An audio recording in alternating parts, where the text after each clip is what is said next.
Ladies and gentlemen, boys and girls, children of all ages, Lore Sports proudly brings to you the best racing podcast in the world. Now, here's your host, Lauren Leach, the color guy, Mark Allen, the Lugs Racing Podcast. Hey everyone, welcome to another edition of the Lugs Racing Podcast, sponsored by the Corp Racing and Valley Gasket. Thank you, Tim, Ben, and Carrie for all that you do for us. Greatly appreciated as always. Just incredible. Mark, episode 163. How you doing, man? Hi, buddy. How you doing, man? How was the lady in black this last weekend? How do you feel that she acted this weekend? Yeah, I think she reached out and grabbed a few cars, and the stripe counter on Sunday, especially, we've seen that pop up a few times. So, Darlington, what a historic place. It's one that I know that's on our bucket list to get to. One thing I was kind of disappointed in is some of the drivers kind of poo-pooing on throwback weekend and the paint schemes and all of that. I think the paint schemes are great. You could do the same paint scheme every year, and it gets me excited. It reminds me of my childhood, or pays respect to the sport even before I was able to watch it. And it just brings back so many good memories, and stories are told that I even get to learn about a few guys that I didn't get to see race. So I was surprised that some drivers were kind of negative about that this weekend, but the racing was pretty good there. I love the paint schemes. I love the stories that are told. I love that it is throwback weekend and all the old drivers come back and are kind of celebrated. So, yeah, pretty good weekend. What are you thinking, buddy? Yeah, the old drivers like Richard Petty and his son Kyle in the booth, and wow, Richard looks good, man. He did have a cowboy hat on, just like looked a little bit different, but yeah, they had Boyer and Harvick driving around in the old Wood Brothers cars, the white Mercuries and stuff like that. All good stuff, man. Well, I think everybody agrees that they want to try to keep this going, so there's some that want to participate and some not. Now, see, they don't do this in the fall because, it's getting to be playoff time, and I'm sure the sponsors want to identify with the pressure of that in the playoff system, usually on the first week. So it's a traditional thing, man, and I'm looking forward to keeping it going. Mm-hmm. Yeah, and I can understand from a business side, like the sponsors don't want to necessarily give a lot of credit or throw it back to a sponsor that they don't want to give spotlight to. I guess I can understand that, but I think that's a conversation you have between the sponsor and you. And if they don't want to participate, maybe you just don't do it. But I just think it's cool for the people that do it, and fans like us that are able to witness it and think back of those times and hear the stories and all of that. And it's once a year. It's not like it's a couple times a year. It's once a year, and I think it's a good thing. So I hope they keep it going. Yeah, and everybody all agreed that 21 car, man, that thing with the army green and yellow 21 car, man, that knocked it out of the park, man. It wasn't NASCAR, that was what is that? English over there. It was Jim Clark's Indy 500 winning car that the Wood brothers actually pitted for. So Jim Clark and his Lotus Ford, I think, is what it was. They had to actually get approval from Lotus to do it. We talked a little bit on the last podcast that they were going to do that back to Jim Clark, and I don't know. I thought it was pretty cool. It was pretty cool until he put it in the wall. Then unfortunate there, but otherwise sharp looking race car there, man. It was unanimous. Everybody loved that one. Yeah, for sure. They threw it back to Ernie Irvin too in the Kodak number 4. There, a few people were doing that. I don't know. It just it brings back so many great memories, man. Yeah, it was Cindric, and it had Earnhardt's paint job, and hey, it was up front too, so it kind of makes you sit back and say, yeah, I remember that. So all good stuff, man. Yeah, for sure. I want to start this thing after I guess it's not really starting, right? I want to give our thoughts and prayers to Shiggy Hattori, owner of Hattori Racing Enterprises, won the Craftsman Truck Series title with Brett Moffitt. Also had drivers like Austin Hill driving for him for a few years, and a bunch of others. He drove himself back in the late 2000s, I think it was, and unfortunately he passed away. He was in a vehicle accident and unexpectedly passed away. So just another sad thing happening in the racing community, man. Yeah, so yeah, I ran across that and found out car accident. He was 61 years old, and he ran the 61 car, also the 16. So kind of the numbers matched up there. So unfortunate, bad news here. We heard this last week. Yeah. So thoughts and prayers out to the family, friends, team members. You don't know what's going to happen with the team, which is minor at this point, right? They'll figure it out when time comes. But just man, another reminder to live for today, right? That's our line, man. Yep, live for today. Tomorrow's not promised. Yep, for sure. Well, we're going to have some fun on this podcast. We got our Dells Raceway Park sweatshirts on. It's this Saturday is the Icebreaker 100 coming up with the 602 late models, the Midwest Truck Series. Going to be a great event there on Saturday. We're going to have Drew Kreibich on, who's part of the Midwest Truck Series. We had him on in the past as well. So getting excited for them to fire off their season at Dells Raceway Park. Of course, we're going to talk about some news, recap more of Darlington, and also going to be joined by Greg LePine again after they just had their first show last night there at Paulie's Pub and Eatery down in Milwaukee, or West Allis, I should say. So going to be another good one. I think this is a good moment to bring Drew Kreibich on now, buddy. To the hotline, man. We're all for that, so make it happen. Let's do it. Let's do it. All right, Drew, thanks for joining us again here, buddy. About ready to get kicking off the season here this Saturday. I'm sure you got some practice going on Friday or some other things to button up before. How are you doing, man? We are doing awesome. We are so excited to get the 2025 season kicked off. I think we have 32, 33 on the expected entry list right now, which would be a record for the Dells. Previous record is 28 set last. We actually had 30 in 2022 to kick off the Icebreaker. And so anything over 30 will be a record. A lot of new faces coming into the series, a lot of new trucks being built, which is exciting.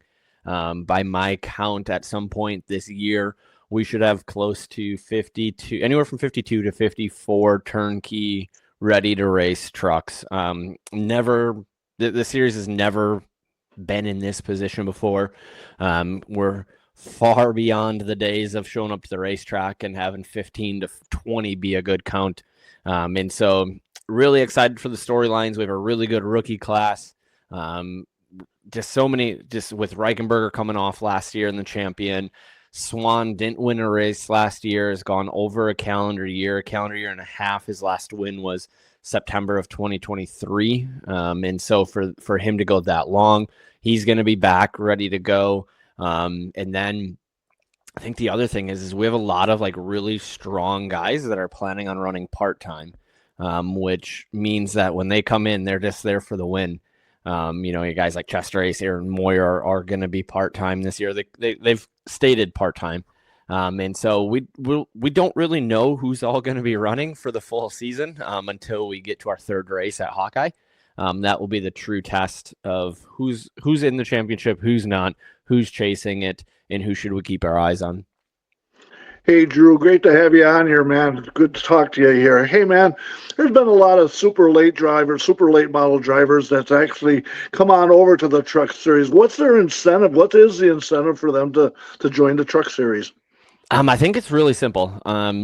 Super late model racing is tough. It's stressful. You're talking about bump stops where you're adjusting a 16th of an inch packer. Everything is so technical, which is fun to an extent. But when you come to the trucks, it's all conventional setup.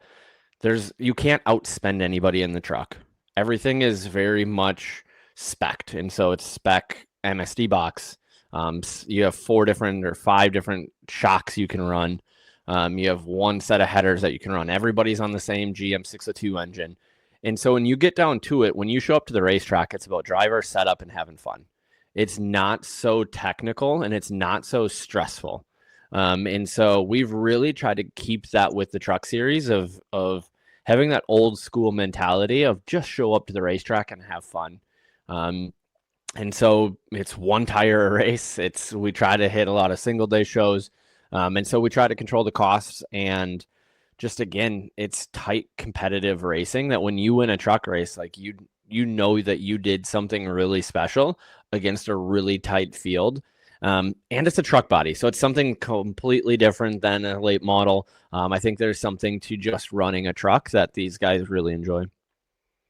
Yeah, man. You talked about maybe having over 50 drivers. I want to get into some stats. I know you're really big into that too.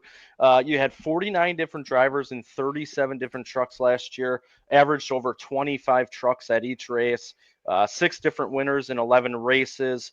The top 5 in points were separated by 55, with the top 3 separated by 19 and the top 2 by 9. I mean, just incredible racing there out of the top group, all of them. You had guys just racing for the win, like you said, but to hear all those stats and looking further into it was just incredible, man. Yeah, and that the final 3 doesn't really tell you the whole story, because at one point in that Oktoberfest feature, the top 3 were separated by 5 points. Reichenberger was back to like 11th. Kreibich was actually running 2nd or 3rd at one point, and then kind of got shucked to the outside and dropped. And so when you look at it, the Reichenberger won the championship by 9 points, and he was the only driver to finish outside the top 10, or not finish outside the top 10 in the 11 points races. Chester Ace had one finish outside the top 10, and that was at Jefferson, where at one point he was leading the race or going for the lead, and then got tangled up in somebody else's stuff and would have been fine, and somebody wasn't able to clear the wreck. And so he had an 18th place finish. And if you figure 2 points per position, and he lost by 9 points, all he had, if he would have finished 12th that race, he would have won the championship. And that's just that race. That's not 2 points. That's not one position throughout the entire rest of the year.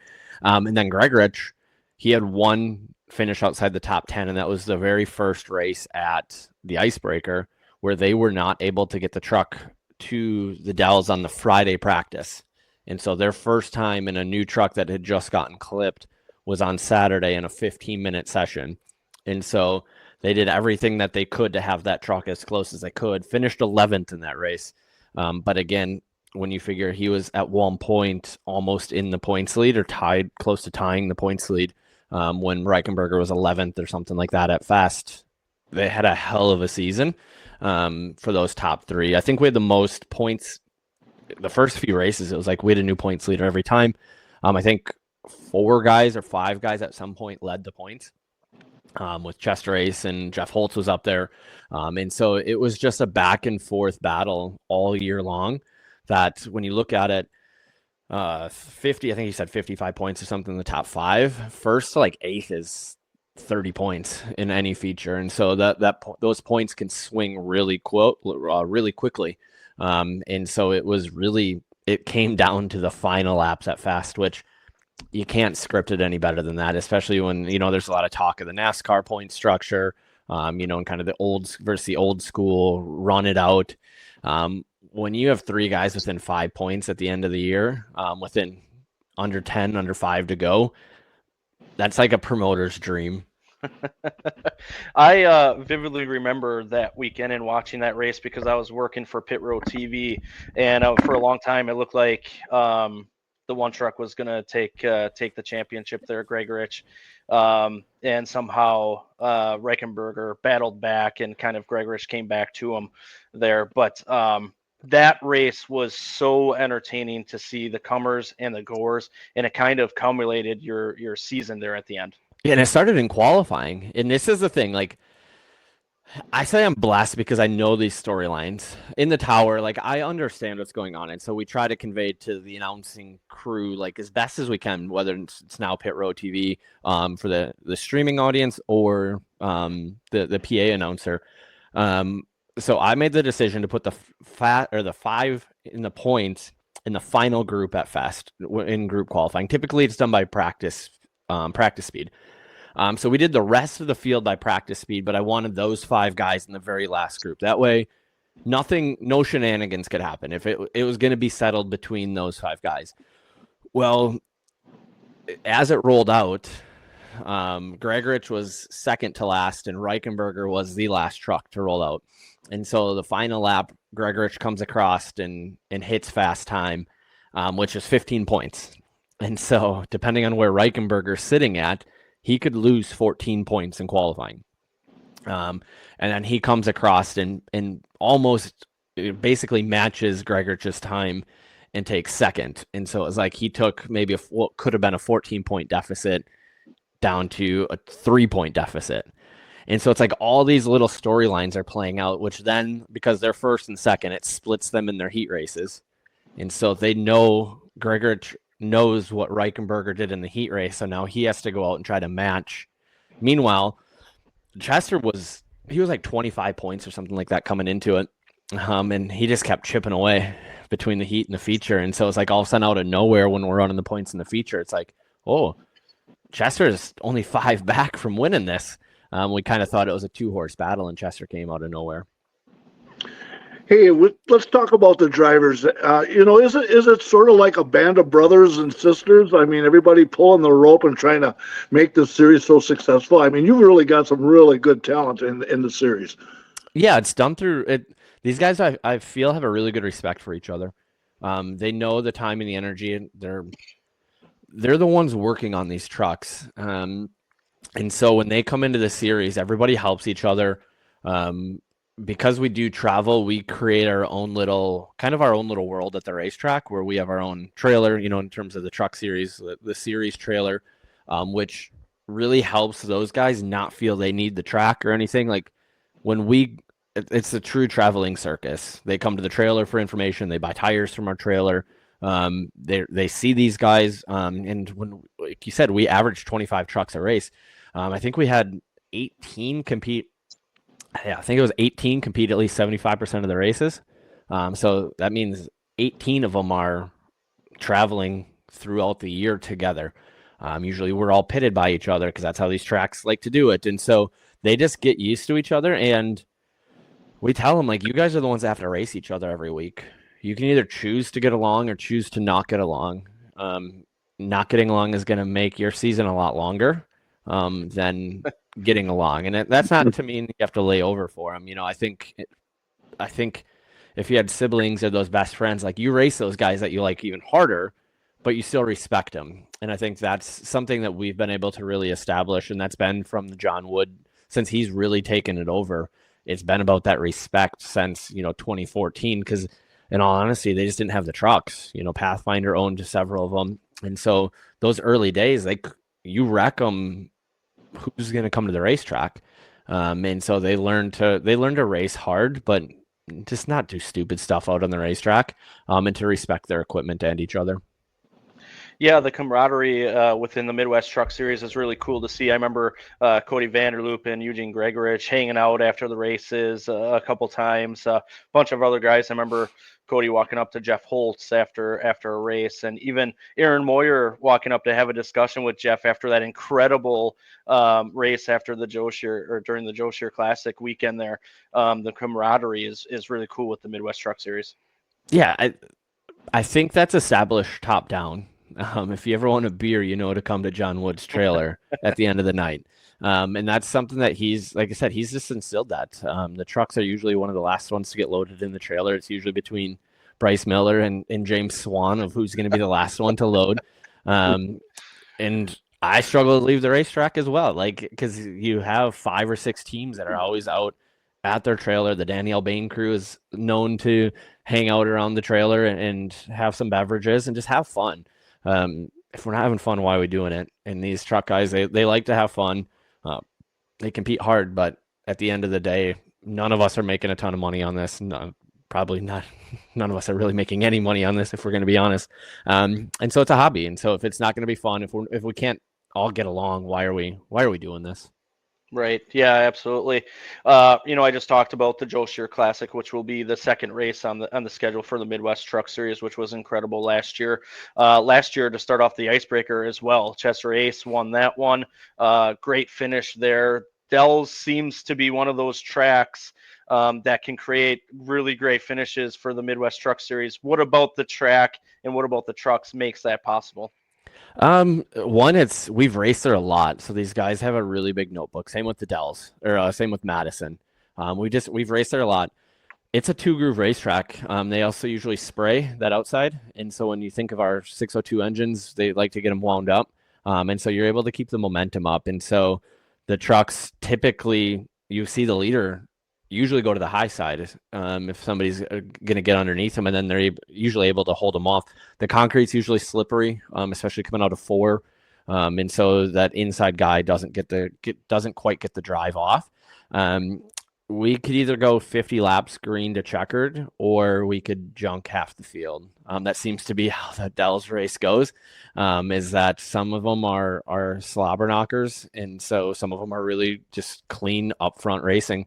Thankfully, knock on wood, a majority of them lately have been really close. So if I actually have this up here, I am not prepared with the average finish. Actually, I don't have it written down anymore, but the average finish there for a while was like 0.05, 0.06, and so it was like super tight, super close. We had 2 back-to-back races at the line. James Lynch last year, or in the fall, kind of walked away with that one. But yeah, Chester Ace last year started on 2. He actually only had 2 new tires that race too. He took a different strategy and a different approach to it, and was able to hold people off. But usually the leaders, when they're up front, they respect each other, and there is 2 groups of racing, and then we see that when we go to the next race, to the Joe Shear Classic too. And then after that, the 25 schedule, pretty much going to the same places as last year. What you got for the schedule? Yeah, so we're actually going to head back to Hawkeye. And this is a thing that a lot of fans don't realize happens, is that when a track closes, and in this case, we actually lost 2 racetracks this year, that starts to move all the dominoes. So don't have Wausau anymore and not going back to Milwaukee. And so from there, with the way that we work, is we are a companion series to a lot of the super late model shows. And so if you look at the Midwest Tour schedule, very similar in terms of tracks, but a lot of pieces have moved. And so we're going to head back to Hawkeye, which I'm excited for. I really like Hawkeye. I hate the drive to get down there, but I really like the track and the facility. And they are making a ton of improvements down there. If you've ever been down there, the pits used to be over behind turns 3 and 4. They're actually moving them over to turn 2, so that way there's going to be different on and off point, and more concrete and more area. It was pretty tight back there in the past. And then we head back to Golden Sands for that Memorial Day show. The mid part of our schedule is very similar. Golden Sands, Memorial Day, Marshfield, which was supposed to be this weekend last year, but rained out, up there June 21st. Then we're going to help kick off the Slinger Nationals July 6th. That race it's a really good race, and it's one that our guys want to really win. That is our Nationals.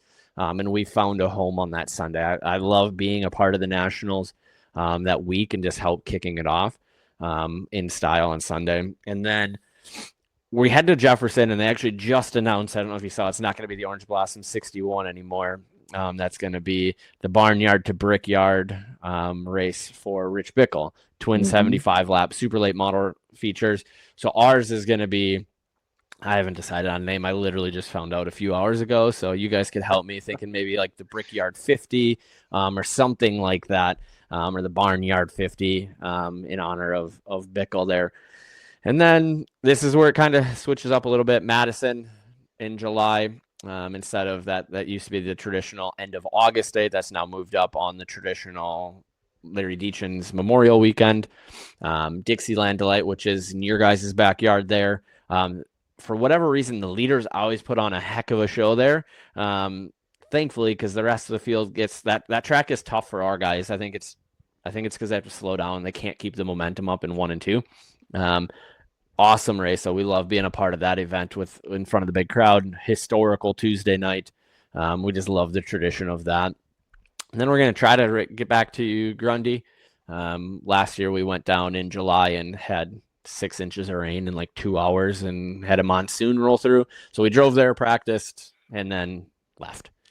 And then, this is the end of the year, the Sauter Classic, the first time we've ever ran back-to-back, Jefferson. So it's going to be a show points on a Friday night of the Wisconsin State Championship weekend, and then full points the second night.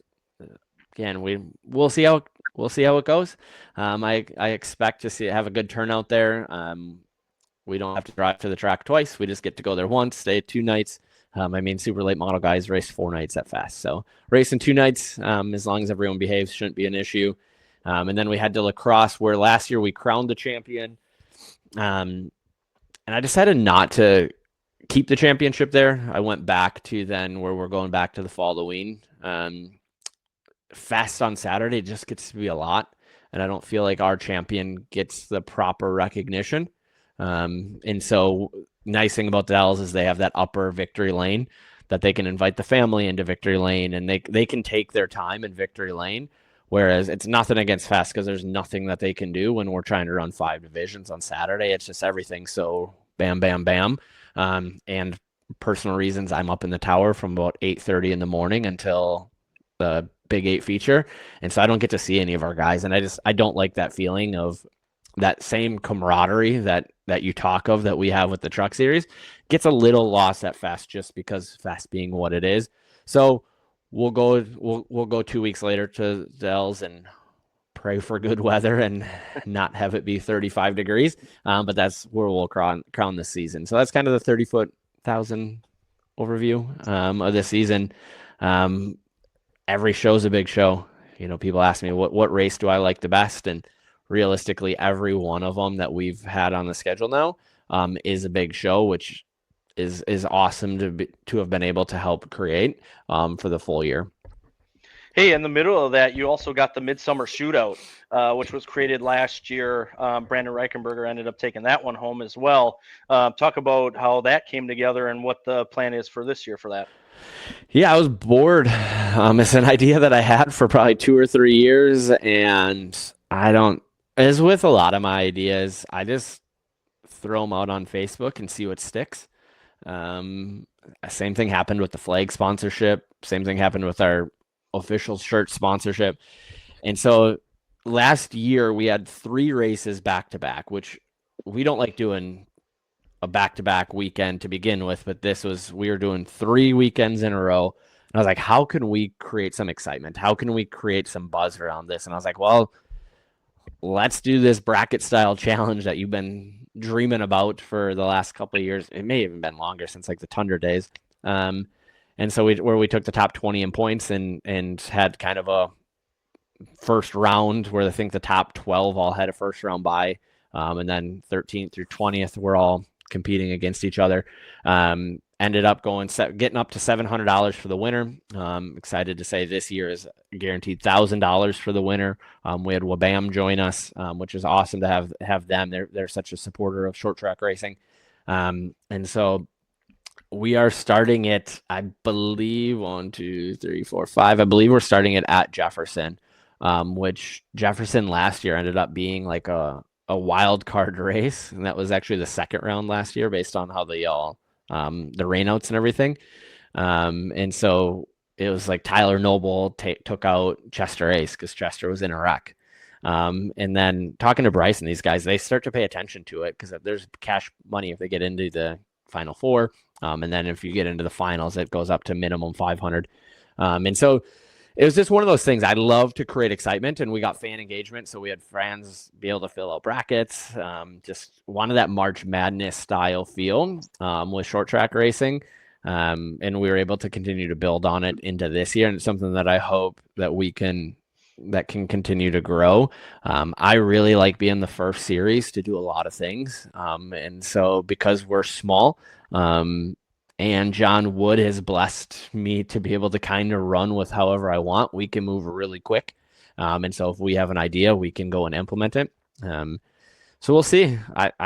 the drivers like it, the fans like it. It gives us extra bonus content to be able to talk about. It gives the announcer something to talk about. I'm a storylines guy, so it gives different storylines throughout the year. And you never know who's going to end up.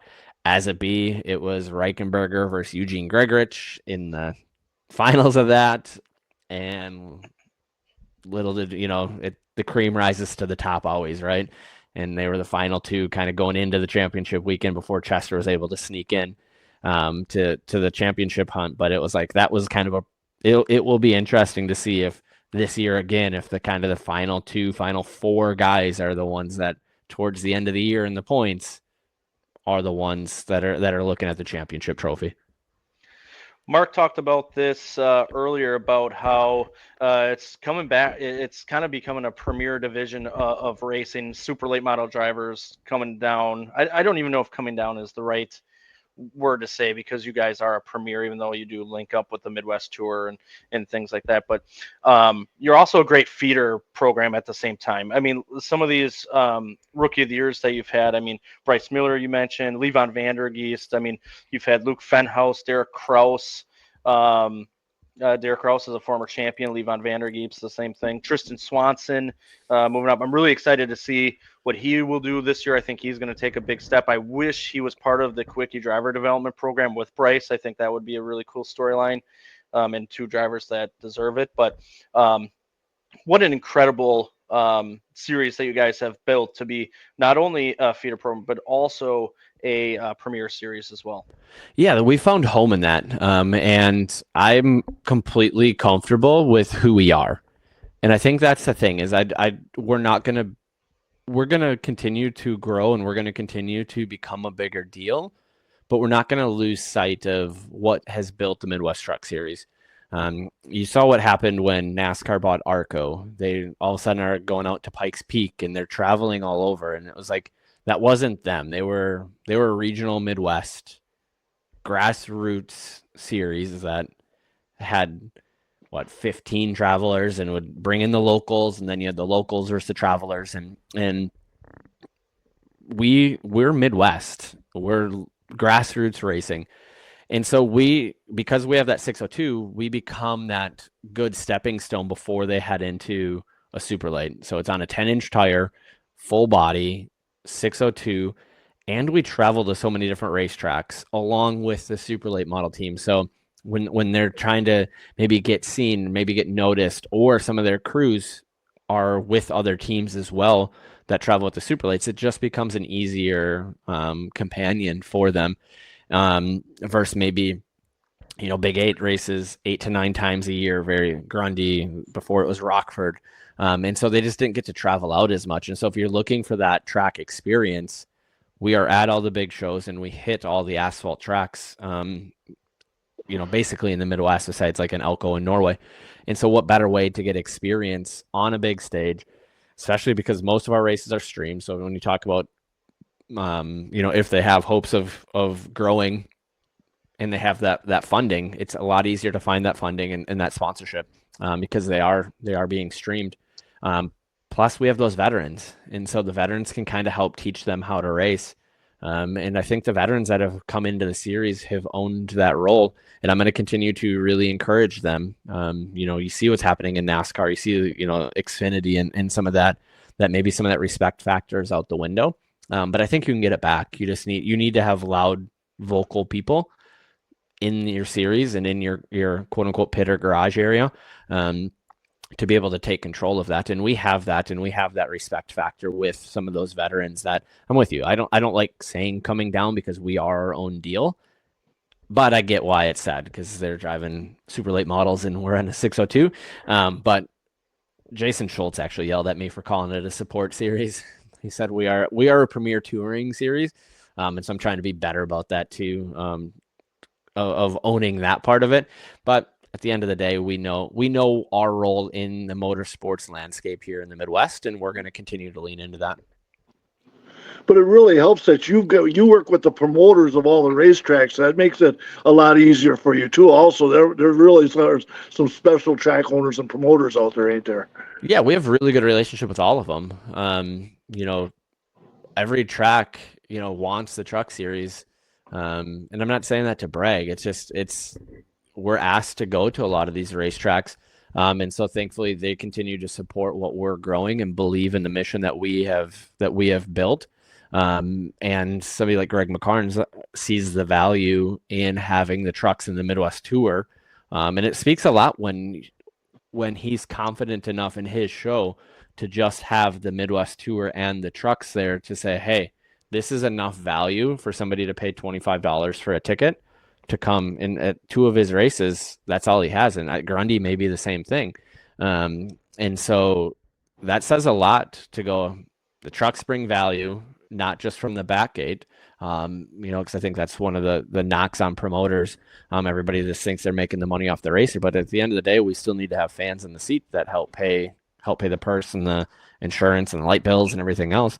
And so for him to think, I'm going to bring in the Midwest Tour and we're going to have a premiere show there, and we're going to bring in the trucks as that support companion series, and they're going to put on a good enough show that between these two, we know we're going to get 3,500 to 5,000 people on the hill. And so that's something that we can really be proud of, that people want to come watch those two divisions.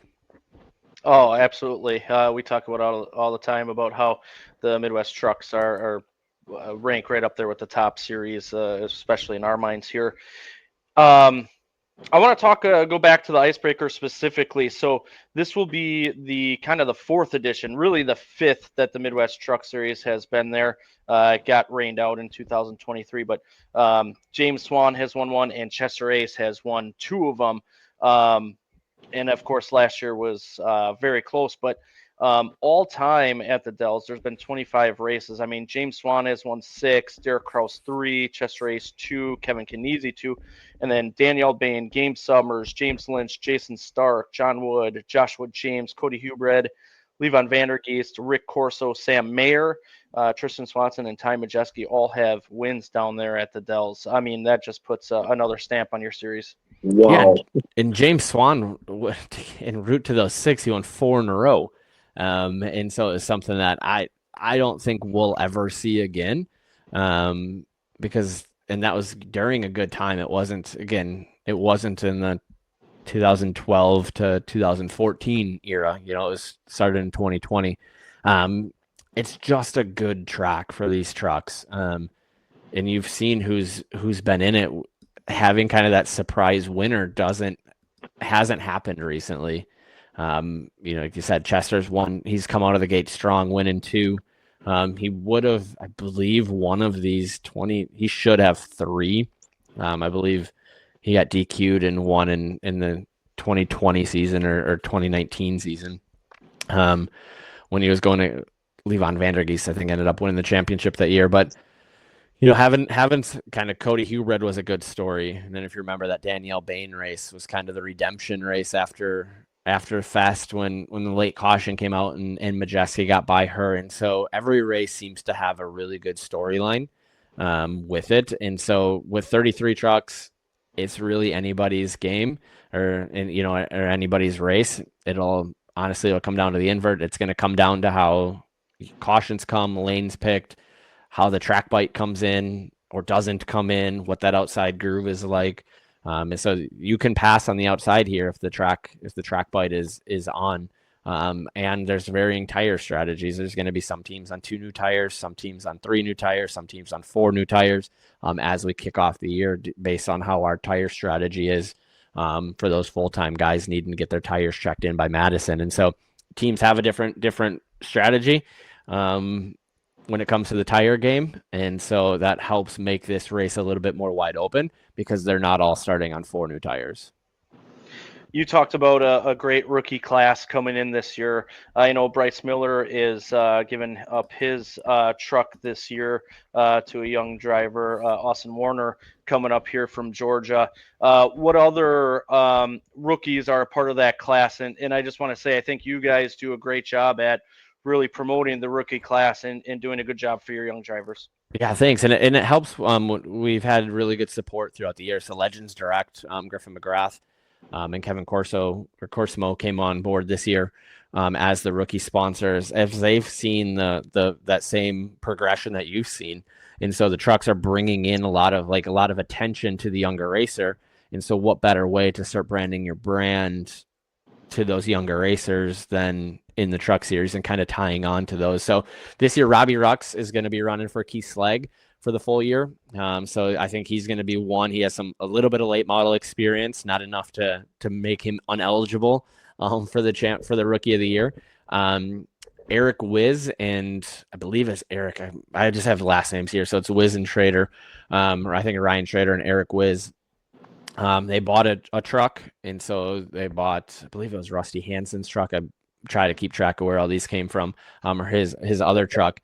And so they're coming on full season. Scott Shashelski, who was just on the Let's Go Trucking podcast, got to learn a lot about him, is making the jump from the 4-cylinder. He had some 3 starts last year, looked really strong, had a career high 11th in his second to last race out before he had to pull off at lacrosse because of the leaves. Like you mentioned, Austin Warner from Dallas, Georgia is coming up. No full-size experience at all, making the jump from a legend, 14 years old. Anne Green, Jesse Green's daughter. So Jesse Green's another one that's taking a step back from the full-time driving. Rumors are they may be working on building another truck for Jesse that may be done by the end of the year.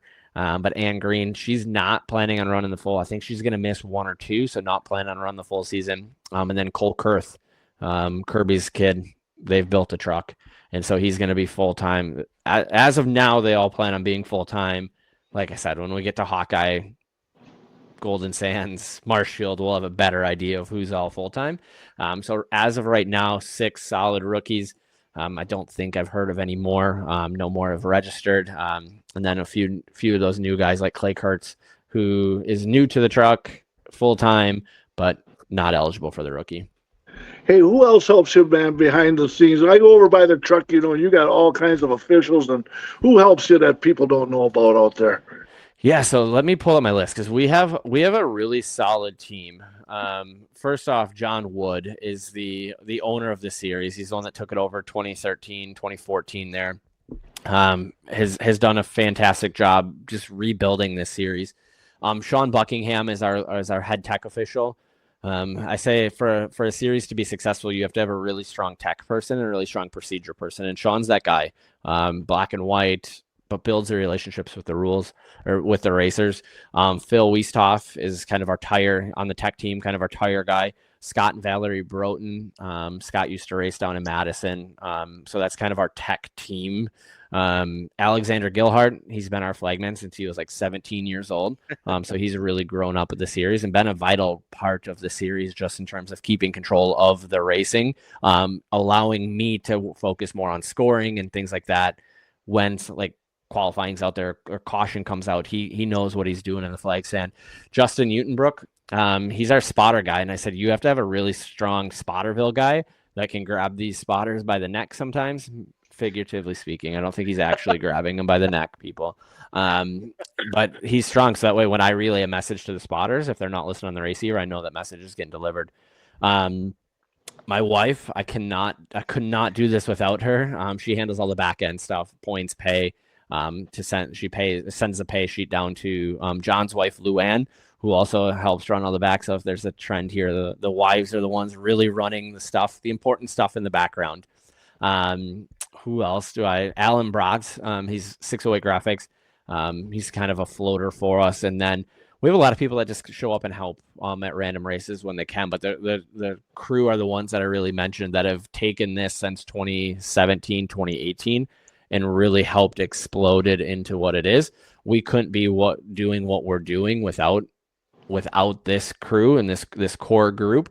We love this series. We love racing. We're all short track guys, and so they make it fun to come to the racetrack. Last thing from us here, buddy. We appreciate the time so much. You mentioned it. You got a podcast. Now you're going to start a second podcast here. What's the difference between the podcast? What does it all entail, and how did that come together for you? Yeah, so I've had this stuff for a while. So we started the Let's Go Trucking podcast. I think we're on like episode 18 now. That's where we're just diving into these racers' backgrounds. We want to get to know them. Where did they come from? What was their family structure like? Why did they come to the Midwest Truck Series? What do they like about it? Just to give the fans a little bit more insight into the actual racer. The second one is one that we've been floating around for the past 6 months or so that I wanted to talk about. I wanted to have race recaps. I wanted to break down, maybe break down calls, come on here and explain why did I make the call that I made. And so we started that. We just had our first episode last week with Bryce Miller on the Drop in the Tailgate podcast. And so that we're going to bring in kind of more of those special guests. We floated around like, maybe bring in a guy like Jeff Storm, a guy like Tristan Swanson, some of those guys that maybe have loose ties to the Truck Series. But we can get their opinion. What do they think from the Truck Series? What do they think of this current state of Midwest racing? And so it gave us a show that it's that, like, I envision you drop the tailgate, you're sitting around BSing with your buddies around a campfire. Is really the framework for that second podcast. You can find them both on any of the streaming platforms. I'm using the same RSS channel or feed for both. That way you don't have to follow two of them. So if you just search on Apple or Spotify, Let's Go Truckin', you'll find both podcasts. We're trying to do them both weekly. It's when we're doing an hour and a half podcast, that's 3 hours of recording and 3 hours of editing. And so trying to get those done weekly throughout the season. It's, again, we don't get a whole lot of media coverage, and so we can either sit and complain about it or we can do it ourselves. And so we've chosen to do it ourselves and really take the bull by the horns and continue to move our series forward in a way that maybe isn't being done by other series. Yeah, man. I think what you guys are doing is incredible. I can't say that enough. We'll certainly give you some media coverage here. Can't wait to see you down at the Dells and the Truck Series start off their season here. Incredible lineup. It looks like 33 trucks, like you said. Going to be a great event on Saturday. We appreciate it, man, and I'm sure we'll talk soon. Yeah, absolutely. And if you're going to the race, be sure to buy tickets online at dellsracewaypark.com before the race, because you save $5 and get there early, because they are stacked fields in all of them, which means qualifying is single car qualifying throughout the field is going to be intense. And so get there early, get your seat. It is going to be an absolute show. Weather looks great. So we're excited. We can't wait to see you guys there. We'll be right inside the pit gate this year instead of all the way down in the middle. So be sure to stop on by. All right, man. Hey, we got some good weather. Looking forward to it, man. We're going to cheer it on, man. We're going to have a good weekend this weekend. Yeah, what a better way to kick off Midwest racing than with 65 degrees and sun. That's right, man. We'll see you. Finally. Thank you, guys. Well, Mark, it was great to have Drew on to talk about the Midwest Truck Series, one of our favorite series, obviously. Man, 33 drivers going down for the icebreaker, 50 for them. Going to be a great Saturday of racing. The Midwest Trucks, man, they have had so many great moments. I can just think about like 4 or 5 right off the top of my head from last year, like the Joe Shear Classic, the icebreaker, the championship at Oktoberfest, among others. They are such a great series. They do it the right way, like a lot of others do too. I'm not trying to say that, but the Midwest Truck Series, man, they got something going on where you see drivers going to super lates to them, and they're a premier touring series, like we said themselves. So they got a great thing going on, and it's always great to talk to Drew. Yeah, when I was going through my notes this afternoon, I was going to say to Drew, super late drivers are moving down. And when I asked that question, I made sure that I did not use that phrase, because really they have their own series, and it really isn't a step down. Maybe money-wise, because everybody knows how the super lates and how much it takes for them to to go. So, but man, getting popular every year, and we just love the Truck Series, man. I love supporting them. Yeah, I caught myself saying, I was like, whoa, no, that's not the case there for sure. But man, what a great event. 33 trucks, man. And we got so many young drivers coming up, like you heard Drew talk about. Excited to see Bryce Miller at the track, but helping Austin out, coming up from Georgia, among others. I saw Danielle Bang just put out her paint scheme earlier today. What a sharp truck that is. We'll see defending winner Chester Race. James Swan hasn't won a race in a year and a half, he said. That's unfathomable. I can't believe that. It's just like, really? That's a head scratcher. So I'll pick James Swan for the Dells, man. Get off the schneid and get him to start the season out right. It's Yeah, been too long for him. that's definitely not a bad pick at all, always. But just an incredible field. We didn't even talk about defending champion Brandon Reichenberger. I mean, what a champion he's been. All the things that he had to overcome last year to become the champion. Man, what a great family. What a great champion for the series. Just awesome. And then, you got Eugene Gregorich, who just came up short. Eugene Gregorich the third, I should say, who just came up short. Cody Vanderloop's looking to take that next step on. We had him on the podcast earlier this year. I mean, you have Brent Kirschner. I mean, we've seen him be successful and win a lot of races. You could go on and on, man. Kevin Kniese, Colin Refner. I meant to ask him about this. Colin Refner is going to be in that 23 truck this year. So that's exciting to see Colin get another opportunity to shine, because I know he works on a small budget. So to see him in that 31 truck, the 31 there, that's going to be cool too. Maxwell Schultz is on the list. Nick Van, he said that he's stepping back from super late model racing, going truck racing, has just had a blast with it. The series is just awesome, man. Aaron Moyer, James Swan, Chester Ace, Hogestad Motorsports with Bobby Selson, who used to be in that truck. Brad J.J. Miller, we've seen him win at Kaukauna. You can talk about this list for a long time, man. So we're going to get to see them all, man. That's just like a kid in the candy store. We go to the pits, man. Pits are going to be packed this weekend, dude. It is, yeah. Yeah, for sure. And again, in addition to the Midwest Truck Series, it's going to be the 11th annual Icebreaker 100, kind of the 10th because it was canceled in 2020 due to COVID-19. But it's the 11th annual Icebreaker 100 presented by Wagner Automotive. There's Super Lates, Midwest Trucks, and the debut of the NASCAR Weekly Series 602 Outlaw Late Models. Remember, Dells is now a NASCAR Weekly Series. So that'll be cool. They're all in action. Fan gates open at 11, qualifying at 12:30. Racing action starts at 2. Some of the past winners of the Icebreaker 100: Travis Sauter, Andrew Morrissey, Ty Majeski, Casey Johnson, Luke Fenhouse, Jordan DeVoy, Ryan Farrell, and young Ty Fredrickson last year. So a good mix of drivers there. Yeah, that's for sure, man. When the list came out last Sunday, man, they got 38 supers on that list, and holy smokes, there's a whole bunch of talent that's going on there. And then, then 28 602s, how much popular that has gotten. Boy, racing's healthy, man. Racing's healthy around here, looking great to start the year out. Love seeing those 602s as well. All of it. I love every single part of that. I wish we had the 602s up here, kind of. I guess we do got the quarter mile late models, which are great. I guess I wish they would combine or do something similar, but not exact there. Just going to be a great Saturday, man. And the weather's going to be perfect. So, looking forward to it, man. It's going to be hard to sleep at night getting ready for this one. No doubt. We'll just continue on with the news here. Mark Martin's show car is going to be a part of the Joe Shear Classic lineup at Madison International Speedway. We know, Mark, that we already knew that he was going to make an appearance there. So now his show car is going to be out there, that 6-valvoline car. So that's pretty cool as well. And I think it looked like a 2-hour autograph session that I also seen that was last week mentioned. So, hey, grab your Mark Martin stuff, man. And we've met Mark, and he's a one cool customer too. And it'll be good to see him once again, man. Yeah, for sure.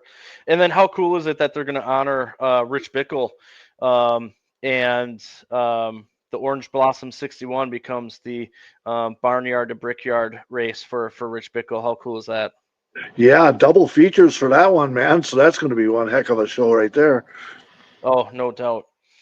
Kind of moving on to the Formula One news then. The FIA has scheduled a meeting with F1's engine manufacturers to discuss the potential return of the V10 power unit, and they sources have told that to Autosport there. So maybe that V10 power unit coming back. Okay. I don't know much about that. Sounds like a 10 cylinders, so more speed, more money. But anyway, all right. Back in the day, if you hear some of those Formula One cars scream, like in the early 2000s, hell, even the 90s, they just go screaming by you. That is one of the best sounds, man.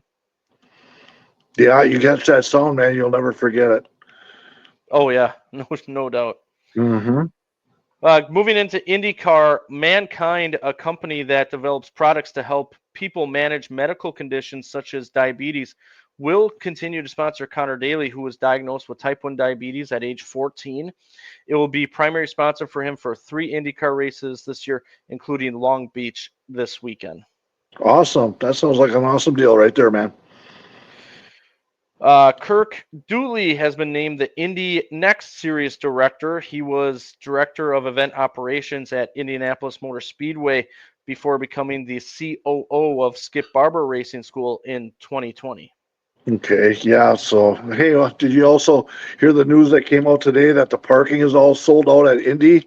That didn't happen till the middle of May, and it's already sold out. So they're expecting a bigger crowd since 2018. They're going to pack the house down in Indianapolis, man. They said it could rival the 100th annual running of the race. That would be incredible. Do you know, it's every which angle you go, man, racing is getting more popular as we go, man, and I'm loving it. It's good stuff, man. It is, and Indianapolis is on our list. One of these years, I thought maybe this year, but maybe next year. All right, let's plan on next year. Let's make it happen. Let's do it. I'd have to do the little one over at Anderson, though. So, you do the little one on Saturday and then go do the big one on Sunday. So that's something to look forward to down there. I'm in for that. Count me All in. right. Okay, let's do it. For the Xfinity race next month at Charlotte, there's going to be a concert Saturday. Smash Mouth. Smash Mouth, a big band in the 90s, 2000s. Unfortunately, the lead singer passed away not too long ago, but Smash Mouth is going to be the concert after the Xfinity race there at Charlotte. Love concerts and racing, man. Keeps the fans engaged. That's good stuff. Absolutely. As NASCAR looks to ramp up its presence on YouTube, it was looking to hire a manager of YouTube strategy and programming there. So kind of interesting. Looks like they're trying to get more fan engagement and things out on YouTube where they're looking to hire for that position. And it's really weird. There's a lot on there already, man. So, okay. So just add some more to it. I'm all for that. All right. Connor Zilich is going to be back in the number 87 Cup car for the Coca-Cola 600 in May. So how exciting is that to see him get another shot in the Cup car? Why not? We kind of thought that was going to happen. Probably going to be sponsored by Red Bull, naturally, So, and we see the talent on that kid. So, yeah, he's getting another chance at it. He'll make it to the big top here in a few years for sure. And then for Bristol this weekend, the same tire will be used as the 3 previous Cup weekends. They will put down the PJ1 track bite, which they used originally before going to the resin, but they did use it last fall, the track bite. So they're going to apply it on Friday morning. So last fall, they waited until after the truck race. Remember, we had a big discussion about that on here, but they are going to put it down before the weekend. Well, let's see what happens because Friday looks like it's going to be pretty much a wet day there, so they're going to have to figure out what they're going to do there. Friday doesn't look a very good weather day. Probably get the racing in the evening, possibly, but we'll see. I'm not a fan of that sticky stuff. I just can't. I just won't. I'm hit and miss on it. I don't know. It seems to work okay at the Dells, I guess. Some drivers would tell you it doesn't work at all down there as well. But I don't know. You heard Drew talk about it maybe working for the trucks. So I know NASCAR is a little different, but it's hit and miss there too. There's some places where it works. When it works and they got to work on it, do you remember like when they put it down at Phoenix and it wasn't even close to where they were racing? It's like, well, why'd you put that out there? But it is what it is. So They put it down, I'll still support it, but I'm not a fan of it. And then also this weekend, former Cincinnati Reds captain Johnny Bench and voice of the Volunteers, that would be the Tennessee Volunteers, college Bob Kessling, will give the command to start engines. Okay, yeah, that's probably got something to do with Bristol's going to have a baseball game with the Reds and the Braves down there. So maybe that's got something maybe to do with down in Tennessee there. I would love to go to that baseball game. Wouldn't that be cool? I kind of looked at the setup of that and just like, boy, it looks like a short left porch over there in left field, man. Yeah. But hey, they played football there, so yeah, throw some baseball there. See if anybody's going to go up in the mountains and watch that. For sure. Any news that I didn't touch on that you want to talk about? Hey, they were talking about this trademark with DEI and Junior with Lamar Jackson. I'll tell you what, this is what I want. I want a Lamar Jackson with a Dale Earnhardt fonts on it. Now, can you possibly get something like that? I guess that's maybe where Lamar Jackson doesn't want that to happen. It's really something how we're talking about a number. I mean, I heard he went even way back to Troy Aikman and talked about it. So Dale Earnhardt says that with their Junior Motorsports, they're going to abandon it, that fonts. And I believe Teresa Earnhardt, she's back down from that too. But it's kind of strange how you're arguing over a number, a symbol. Strange, man. So I want to clarify a few things, and I heard Dale Jr. finally talk about it, which I'm glad he addressed. So Lamar Jackson did not sue Dale Jr. He did not want to take him to court regarding it. But when a trademark is filed, there can be people that contest it. And Lamar Jackson thought, well, this is similar. I'll contest this. It's not the traditional Bud number 8. So for the people listening that aren't aware, it's not the 8 that Dale Jr. made famous back in the 2000s with DEI. It's not the one that they're switching the Junior Motorsports to. It's actually the one that they used prior to this year with Josh Berry and Sammy Smith and a few others in that 8 car.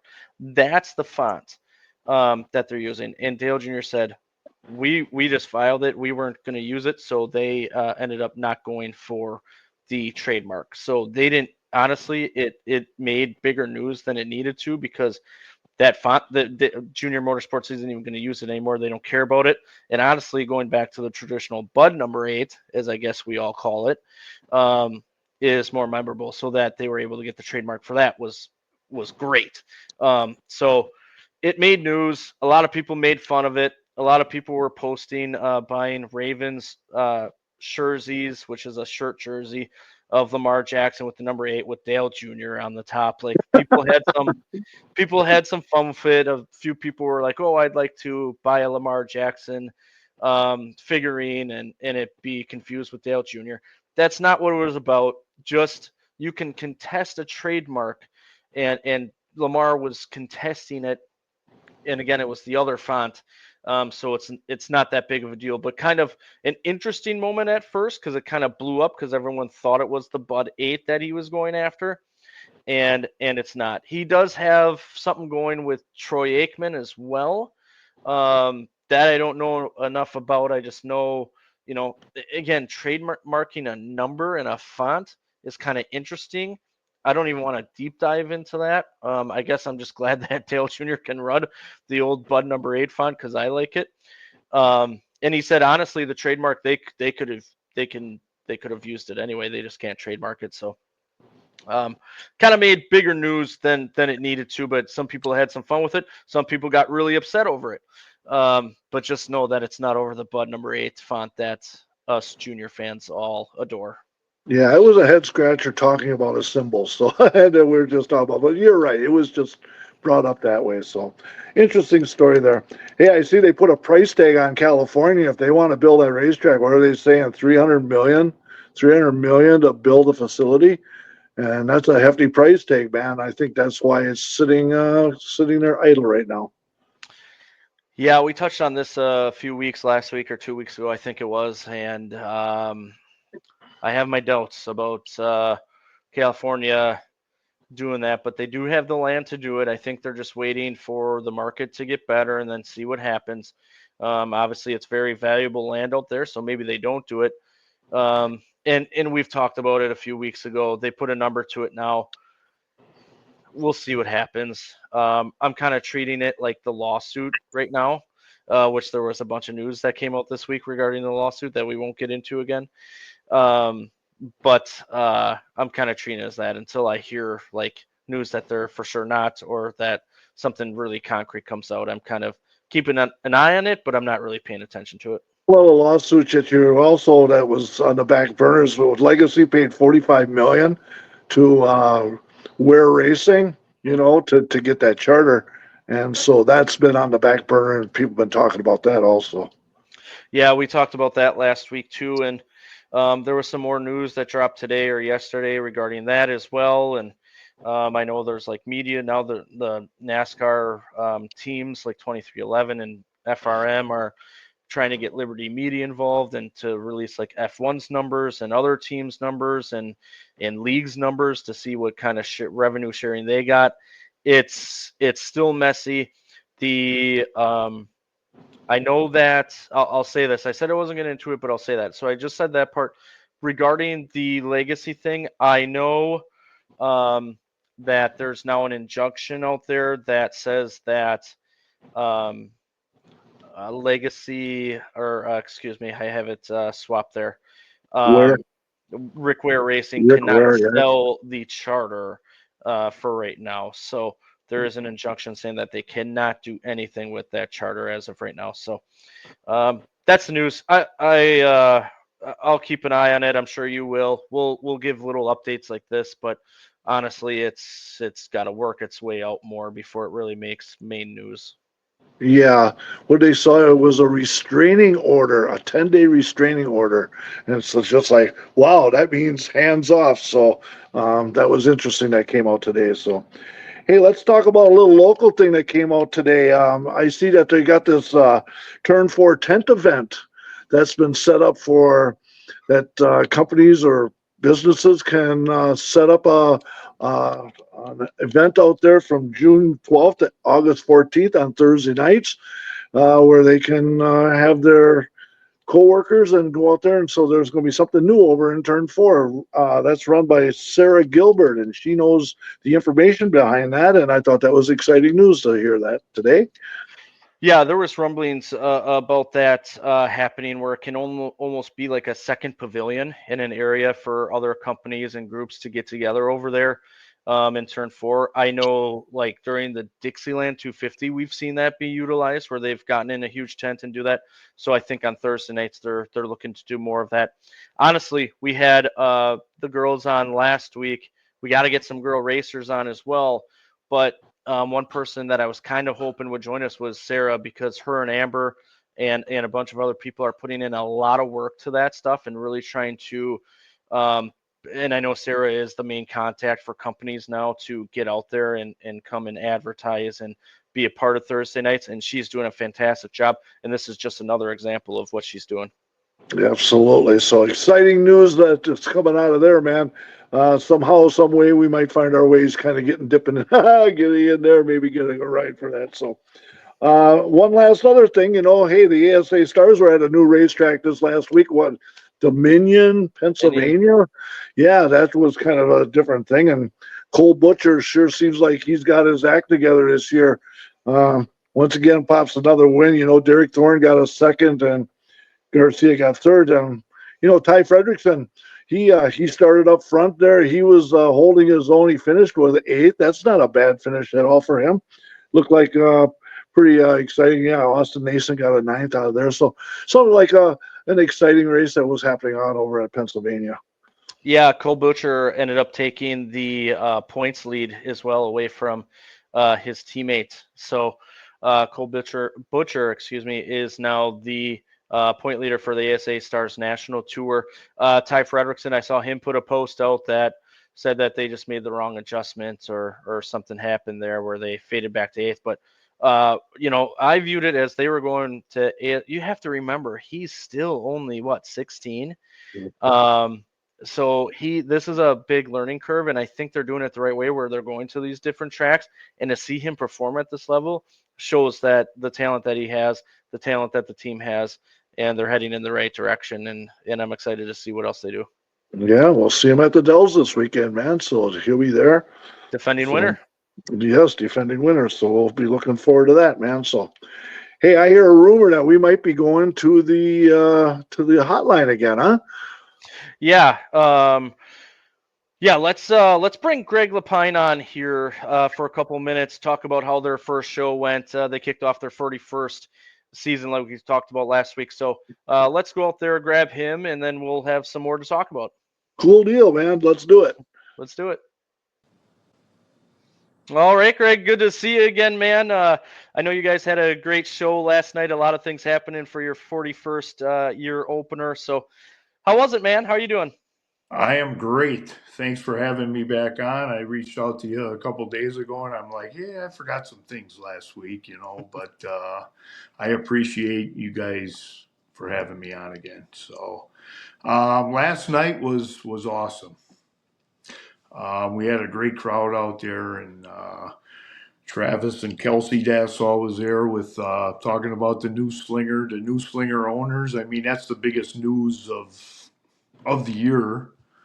I think it's the biggest news in the country, not just Wisconsin, taking over Slinger. So I hope they got a lot of new things in the making. So we're really appreciated that racers bought the track. So we should be. I hope to see you guys down at Slinger. Oh yeah, definitely. Absolutely. I always support that down there, man. We love that place. Yeah, I know. The Yep. Slinger Nationals is, it's an event, and it's always been an event. And in 2 weeks, they're going to have their opener, and it's 2,500 to win. And I mean, I'm hoping they get at least 45 cars.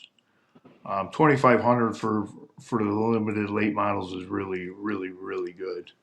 So I hope to see some good cars. That's on my schedule, man. That's the first one in Slinger, man. I never miss the first race at Slinger. Every year, man, I got to go there. Mark, I saw your schedule for this year, and I'm jealous. Well, tag along, man. I wish I could be at every event with you. We can do a park and ride, and I can pick anybody up wherever. So, I always try to get a vehicle and get somewhere to the track, man. So I wanted to mention, I forgot last week about where you can get our show, the Racing Roundup show. You can watch live on Facebook, and you can like and subscribe to watch on YouTube channel youtube.com/@racingroundup. So you can watch Facebook Live every week. And we're going to be back on CW18 again this year in Milwaukee. So we edit 30 minutes of the show on Tuesday, and we'll be on CW18 every Saturday morning, starting this week at 11:30 a.m. That's awesome. Yeah, I mean we had a great response last year. Jim said there was like 3,500 people, 4,000 watch it live. So we don't know about the people that tape it. That like I never watch it live, so I don't know. We don't have the stats on what people are watching it down the road or whatever. But I think that's pretty good. They said that's the most watched paid programming on their station.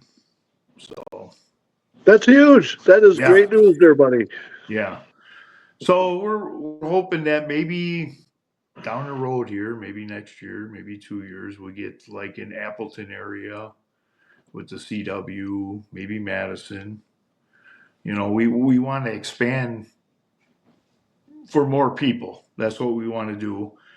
And I think it's great. Last year was the first year we did TV, and I didn't know what to expect. Jim's in TV, so he knows what to expect or whatever. But I didn't know what to expect, and we've had a great response. So we're happy. Yeah, So yeah, man. I watched what I could of on Facebook Live last night. I do subscribe to the YouTube channel, and you guys talking to Travis and Kelsey Dasso. I know you had the Dolans on. I know you had Bryce Miller on. You had an exciting announcement as well. Tell us more about what happened in the show, and then maybe what's coming up for next week again. yeah, we definitely it caught me off guard. The Dolans, like I said last week, they've been part of our show from day one, and I always call it the son is T. They call him TJ now, but I grew up. I've known him and his sister Debbie. I lived across the street from them when we were kids. And the funny thing is, I used to babysit for both of them, and he always jokes about it at the show.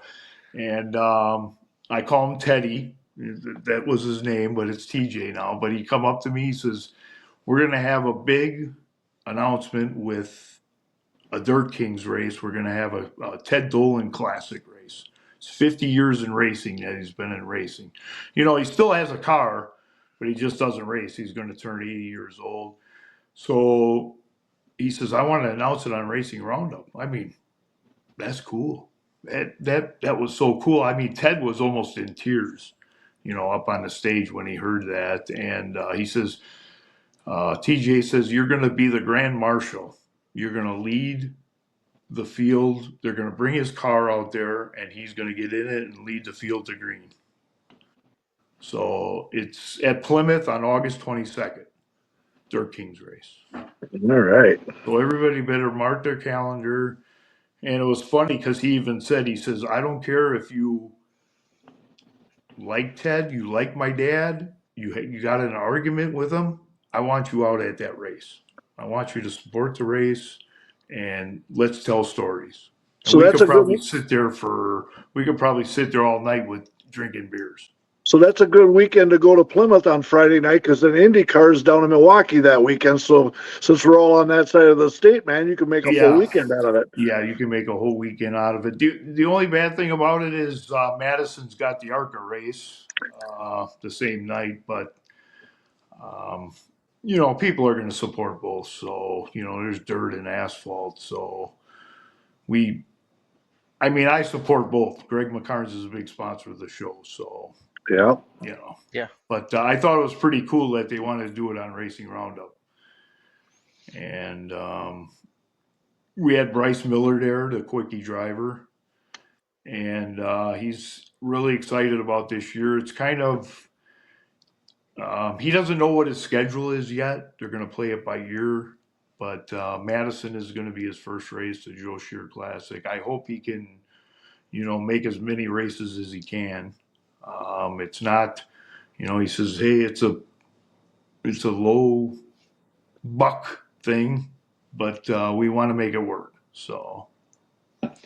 Yeah, we had Bryce on 2 weeks ago, I think, too, and he announced that the Joe Shear Classic there.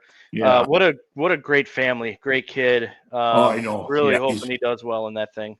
Yeah, he's been on our show for I don't know how many years now, but just a great family. I love the family, and they're going to run a truck for a kid out of Georgia, 14-year-old, and so we'll see what happens. You know, the quickie deal, like I said last week, it's dear to our heart, you know, because of what Alan did for his career it will never be duplicated. Never.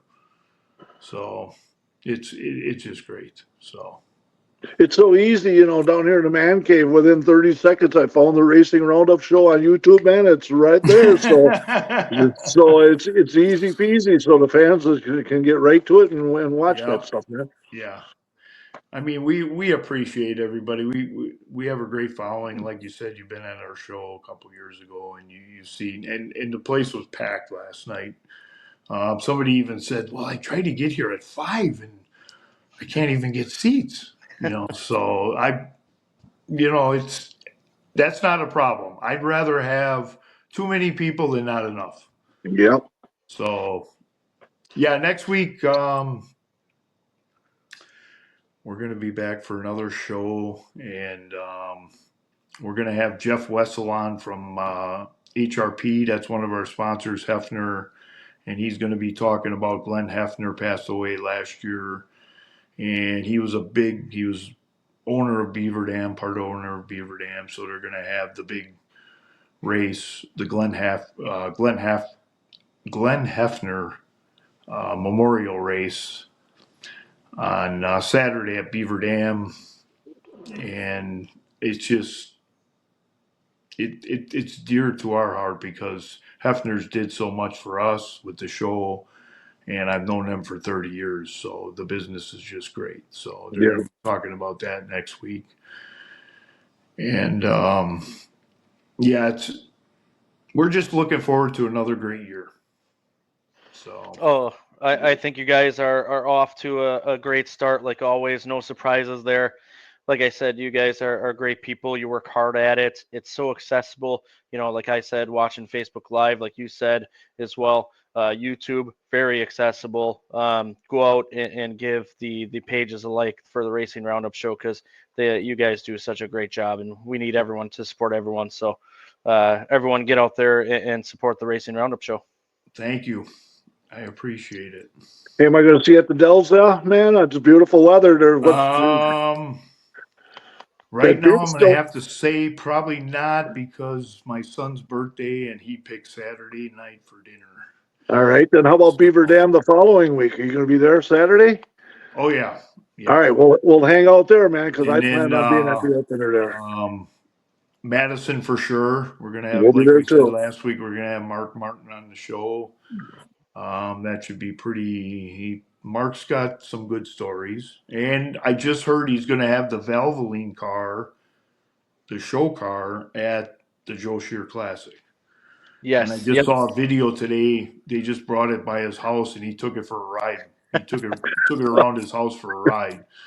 So make sure you tune in to Mark because he's going to have some good stories, and make sure you go to Joe Shear Classic because Mark's he'll stay there all day signing autographs, taking pictures, and so it should be good. Yeah, can't wait to see him at the Joe Shear Classic. I saw that video that you were talking about too. I just was talking about it earlier before you came on about him having that show car there. So that's going to be really cool. So they just announced that, so that should be pretty cool. With I wish they could bring back the Miller Lite #2 ASA car. Yeah, that would really be cool. I used to love that car. He actually talked about he wanted to do like sell, make the car, and then he had to go through Miller, and it was like going through loops. He says it was too much to do, too many people to go through, so they never did it. Because I guarantee you, they could sell plenty of cars. Count me in. Yeah. So I've got a 124 down here in the man cave that needs to be signed by him, so that will be going to Madison that weekend for sure. Do you want me to introduce you to Mark? I've already met him already. Okay. Yeah, we've already talked. So yeah. Okay. Yeah. So it's just it should be a great weekend, and I'm anticipating standing room only for Madison. And, I think the Dells should be standing room only. Like you said, the weather's going to be nice. We hate to talk about weather, but it looks like it's going to be nice. So I think Jerry should have a smile on his face. I hope. Yep. Yeah, for sure. Well, man, it was great to see the show last night. Appreciate you coming back on, sharing some more info, and like I said last week, we'll have you back on, tell about your story, and get a kind of a recap of what you guys have done throughout the season to that point. And then you guys got to come on our show. So it would be good to get you in person. If not, we'll get you on call. You let me know.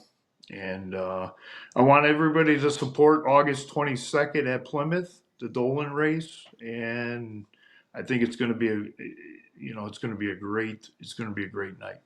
Yeah, good food at Paulie's, man. Good atmosphere, good everything there, man. So yeah, somehow, some way, we will be down there this year for sure, man. Yeah, All right, awesome. I appreciate it, guys. you All bet. right. Thank you, man. All right, have a good Talk to you night. soon. You See too. you in Thank Beaver you. Dam. See you in Beaver Dam. All right, All right, bye. man. Bye. Having Greg on again, Mark was a treat. They do such a great job with the Racing Roundup show. I was able to catch part of it. I plan on going back and watching the rest there. I caught the part with Travis and Kelsey Dasso, and I think he's right. As far as racing news goes, it's probably the biggest news in the country. And I know I was talking to you a few weeks ago about trying to schedule them, so hopefully we'll have them on in the near future too. I would also like to have on Todd and Elizabeth Thielen on to share their side of the story and thank them for all that they've done. Just been incredible. So yeah, it was a great show. I know they had Bryce on like we did a few weeks ago. Hopefully he does well in the KDDP. That Ted Dolan news with the Dirt Kings down at Plymouth on that Friday, August 22nd. That's big news. That's really cool. Go out and support them. The Dirt Kings do a great job. The Schultz family is awesome. So also I talked about him coming on. So Jason's going to come on in the near future. So yeah, but what a great show it was, and I can't wait to catch the rest of it. Boy, man, season's right around the corner, dude. It's right here. Our local season is starting up, man. Been waiting a long, long time. It makes winters long around here, but good things come to those who wait, right? Yeah, that's right. Yep. Well, let's continue on talking about racing now. I wanted to bring up, I don't know if you saw this, but the ARCA West race out at Tucson. What an incredible race that was. Tanner Reif ended up taking that one there. It was a 3-car battle to the end. Super great race there. Yeah, I've seen that Tucson racetrack. That looks like a pretty sporty racetrack, man. They really get around there. They do, yeah, and congratulations to Tanner Reif. He was able to hang on there. Incredible battle at the end. Yeah, so they're racing down in the Southwest. They have a lot of good series and good tracks down off that direction. Yep. Oh, they sure do. Absolutely. Well, let's recap Darlington. Why don't we real quick before we end this thing? Early on in stage 1 for the Xfinity Series race, Wright would get into the wall and Williams would get a piece of it. Harrison Burton would win the stage. He was one that pit under that caution. Unfortunately for Chase Elliott, he had a long stop to fix some damage there. He would end up going all the way back to 35th, man. Yeah, unfortunately, you lose your track position on a small little 200 lap race, right? It's less than that. It's 200 miles. It's even less than that. So, yeah, that Chris Wright was unfortunate when he pancaked the right side, and Josh Williams had ripped the bumper cover off, and so his bad luck just keeps on keeps on going along, man. Unfortunate. Yeah. And then Jeb Burton, Chase Elliott, and Connor Zilich made contact, and Jeb Burton had a tire go down and had to pit there. Allgaier would win the stage. Harrison Burton had a very slow stop there. Jeb Burton and Clements would get penalties. Clements got into Sawalich while they were completing their stop there, so that was kind of dangerous as well. Yeah, so but caution free on that on the second stage. So everybody was watching their P's and Q's in the Xfinity series at this time. Diane Taylor Gray would make contact. Taylor Gray would go into the inside wall pretty hard. Man, I think you said it. What was it last week, 2 weeks ago? He needs to find a horseshoe, Taylor Gray, man. Well, he just wasn't clear from Daniel Dye, man. It was just unfortunate, man. And it nosed him right into the fence. So not clear. Yeah. Allgaier had a slow stop. His front tire changer had the gun get stuck under the car, and he actually tripped over it on top of it. Harrison Burton had old tires. They were trying to save their last set there. That was with 30 to go. So there was a bunch of strategy being played. Yeah, that Allgaier was unfortunate, man. The guy tripped, and the hose was laying around in front of the valence. And, he came in, second and came out 15th, and thought, well, that's the end of his day, man. But he proved us wrong. He was actually relevant at the end. Yeah. Smithley would go around. There were a few cars around him at that time. And then Chase Elliott appeared mad at Chastain and got into him a little under caution. they kind of had a little bit of a tussle there at the end of the race. Well, Chastain really wasn't making many friends on this race, but it is what it is. Chastain, that's the way he races. So, yeah, Elliott didn't seem too happy about it. Didn't have nothing to say about it afterwards. He still said he had fun. Yeah. Then Chastain and Bell made some contact. Bell got into the wall and had a pretty good tire rub.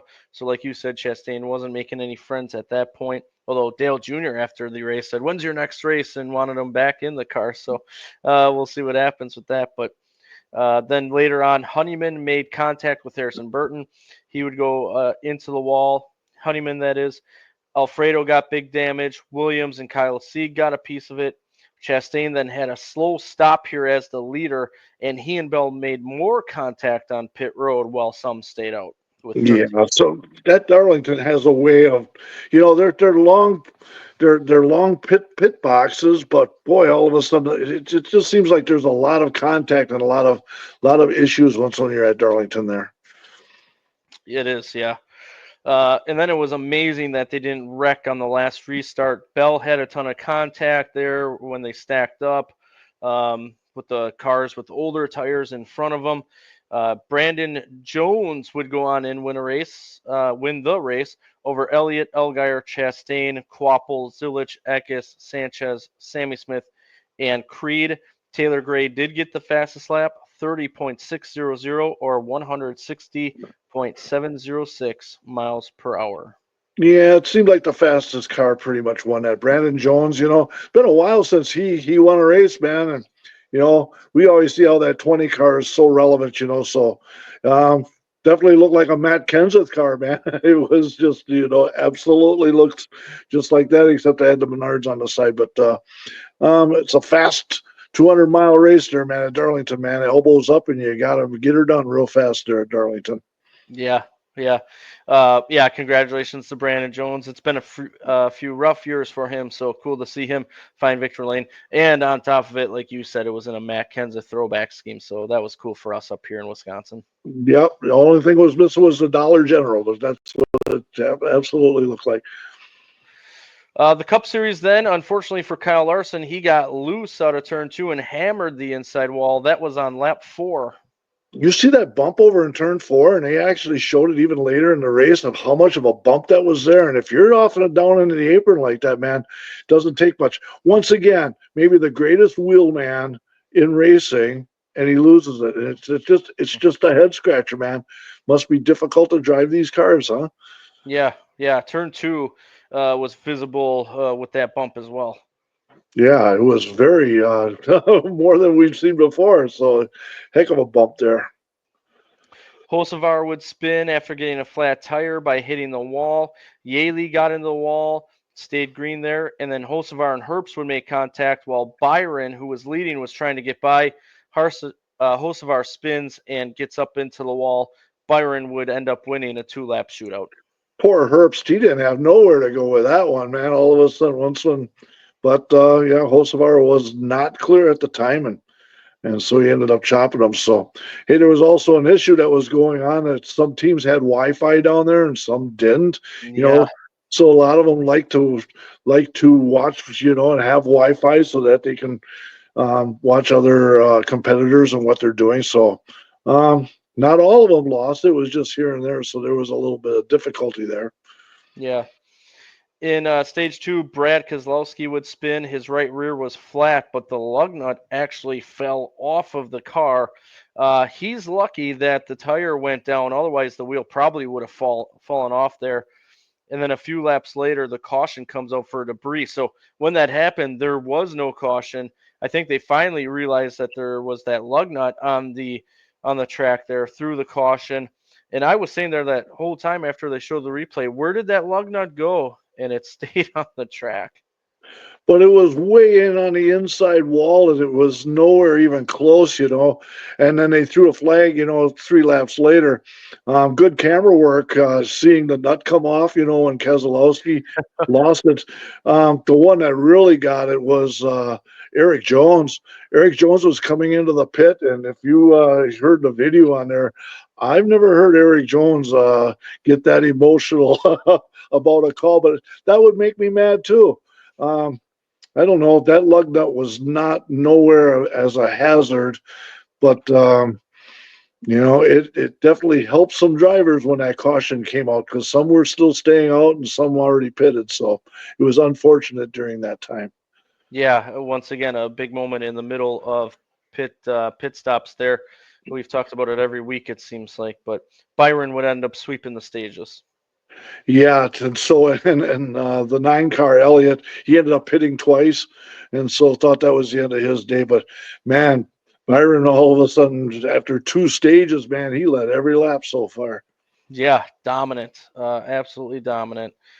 Later on, Barry and Reddick would make some contact, and Barry would wreck hard. So we talked about that great paint scheme earlier in the show. Unfortunately, it kind of got ruined. That was a heck of a hit, and he didn't put the window net down right away, unfortunately. So, hey, that's when all of a sudden the 24 came in to get his pit a little bit later, and all of a sudden he led 243 laps. Man, he never got the lead back again. Yeah. Bowman would get into the wall and had to come to pit road.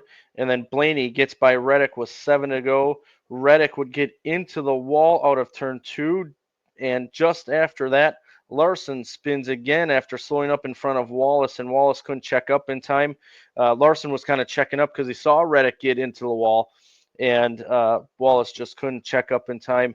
And Larson would hammer the wall again, almost in the same spot. Same spot. It almost looked like an instant replay. Boy, the conspiracy about was that on purpose, with a teammate and all this. All of a sudden, right away, people started hollering about that this week and just like, whatever, right? Yeah. God. Hamlin would go on and win the race, which at Darlington isn't that big of a story, but the storyline with this one is he was back in the teens for that first part of the race. He caught one of those cautions where on pit strategy, and he stayed up front for the rest of the race, but he benefited from the last caution. He beat everyone off of pit road and would take the race over Byron, Bell, Reddick, Blaney, Busher, Chastain, Elliott, Gibbs, and Busch. Unbelievable for Denny Hamlin, man. But that was a 9-second pit stop, and so Denny Hamlin was on today saying that they're making trophies for all his pit crews so that they can all enjoy it. So unfortunately for Byron, man, he dominated the race, but he gets a second place. Hey, how about Blaney? First top 5 ever at Darlington. That's a head scratcher again. Good to see Gibbs get a top 10. Also with Kyle Busch, they landed a top 10. Chase Elliott actually recovered to at least get back to 8th place. So another your typical Darlington race. The question was asked, was this a good race or not a good race? And fans were split 50-50. It was a good race because there was a race. So that makes it good for me, man. Yeah. Right? There you go. I like that theory. Yes. There's no bad race. If there's a race on, it's a good race. I mean, not all of them are all spectacular. Sometimes you get a vanilla, but so what? Still was worth watching. Yeah, maybe the question should be, how good was the race? It was entertaining, though. I mean, there was some stuff that was going on. There was some strategy. At the end, there was some cars that stayed out, and so there was some slow cars here and there. Boy, is there a difference, man, with old tires and new tires, especially at Darlington. They had the Biff on, and he was talking about just driving on a pace car, and he says, you know what? He said, the tire fall off on this track is rough, and he said, the old Darlington's back again, it must sit and soak in the sun down there, and it gets its character from there. So I love the Lady in Black, man. I love it every time that they go there. Oh, for sure. Yep. William Byron would have the fastest lap there, 29.337 seconds, 167.339 miles per hour as we head into Bristol. We also got the F1 race coming up this weekend. That's going to be 10 o'clock a.m. on Sunday. So with maybe a late breakfast, early brunch, you can catch some Formula One racing. IndyCar is out at Long Beach. Their schedule looks like this. Friday on FS1 at 5:05 is practice. Saturday at 10:30 on FS1 is another practice. 1:35 on FS2 is qualifying. Sunday at 11:02 on FS1 is the warm-up. And then on Fox at 3:30 is the pre-race, and 3:52 on Fox as well. The green flag gets going for 90 laps for the IndyCar Series. Also want to note that Saturday on USA is the IMSA race from Long Beach at 4:05. Weather looks good down there in the 70s on Friday. Saturday and Sunday in the 60s with 0% chance. Before we get into the Bristol TV schedule, man, why don't we make our picks for the weekend? All right, let's do that. All right, so the Truck Series, I get to go first, which has been a trend here lately. This was very difficult to choose. I had a very hard time with this, but I settled on Kyle Larson. Yeah, unfortunately, I let you pick twice because you didn't realize that there was a Cup driver in there, so I let you slide, which was fine. I'm a sportsman; it's okay. And hey, I've lost sleep also when I had to pick Kyle Larson too a couple of weeks back, but it's just kind of like color me stupid, and I took it. So anyway, hey man, I got to pick somebody that's rather stout that can actually keep up with Kyle Larson. I'm gonna run Chandler Smith for the second time, man. He has a way of getting around there, and we'll see if we can battle it out here at the Bristol Stomp. Yeah, it's a good pick as well. A lot of success there for Chandler Smith. For the I should mention too, the defending winner for the Truck Series was Christian Eckes, who won't be in the field. The defending winner for the Xfinity race, there really was none. Cole Custer won it in the fall, but during the spring there was no race. Also want to mention that it's a Dash for Cash race here at Bristol. So Hill, Creed, Allgaier, and Poole are part of the Dash for Cash. So just wanted to mention that there. You get to go first for this one, man. Well, also on the trucks, don't they have some money going on also there? There's some dash money there also. If Hemrick can win, he gets 150,000. So that's interesting there. So there's a lot of cash flowing in some of these series, man. There is, yep. Yeah. So we go to Xfinity only because Christopher Bell just had an eventful day being a bumper car at Darlington. Finally, the last one was his demise and finished 25th. So I get the first pick. And, once again, I can give you your line, man. I had a hard one thinking about this, but I'll just go right up and say, hey, man, Kyle Larson, why not? He's running the 17. We'll throw him out there and see if he's got the experience from running Friday night and see how he can do on Saturday. Yeah. I'm going to pick a guy who has won there before quite a few times, Justin Allgaier. So I'm going to combat you with him. Yep, that's a good pick. Boy, Allgaier's been having heck of a year, man. During these races, he's always up front. He just gets some of these issues, he gets a couple setbacks, but all in all, man, he's been pretty stout this year. Yeah, for sure. For the Cup Series, I get to go first once again. You've won back-to-back with the same driver, Denny Hamlin. I told you that I wasn't going to pick Christopher Bell earlier this season because I didn't think he was going to win 3 in a row. I am going to pick Denny Hamlin to win 3 in a row, and of course he's defending winner, so that helps. That helps a lot, but I'm gonna pick somebody that's doing triple duty, and I'm gonna go right back to Kyle Larson, man. And he has a way of doing that. For the second time, I'm gonna run Kyle Larson at it, man. We're gonna have a grudge match on Sunday.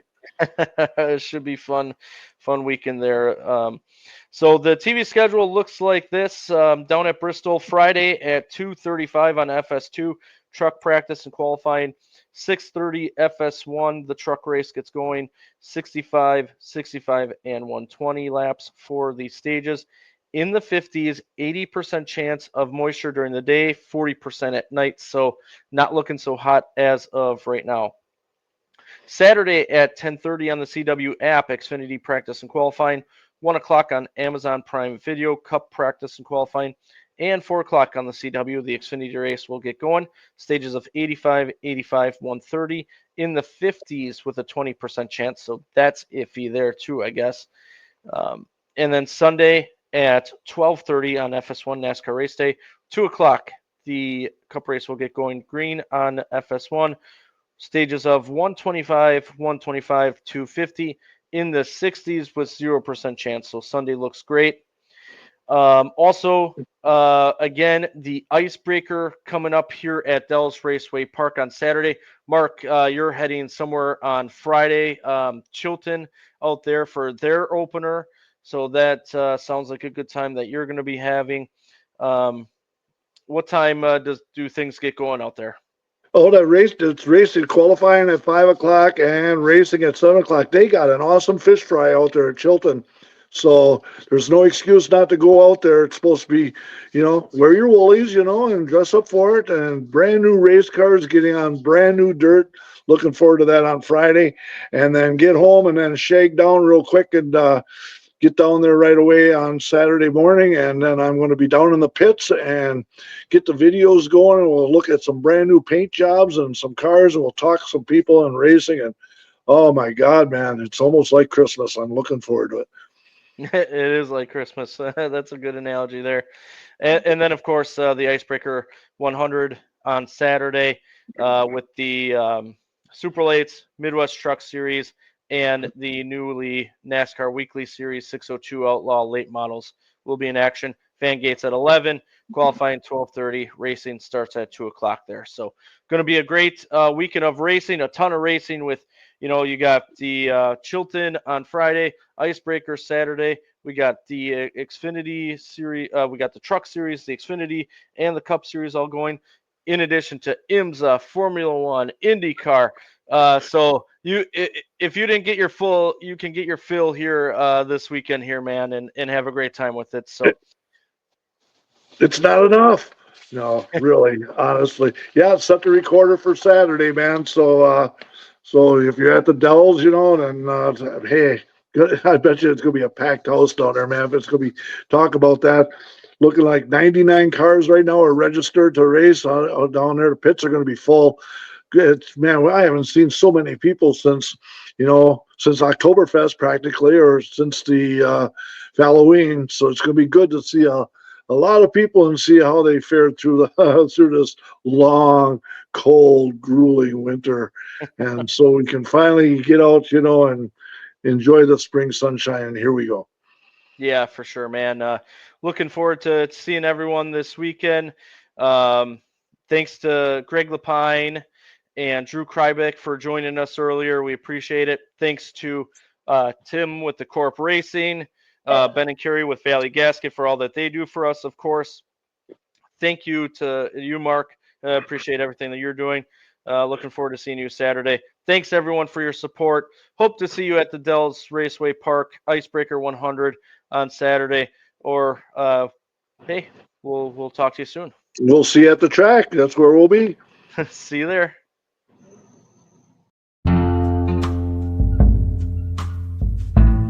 This has been a production of Lore Sports. Hope you all enjoyed it, and thank you for listening.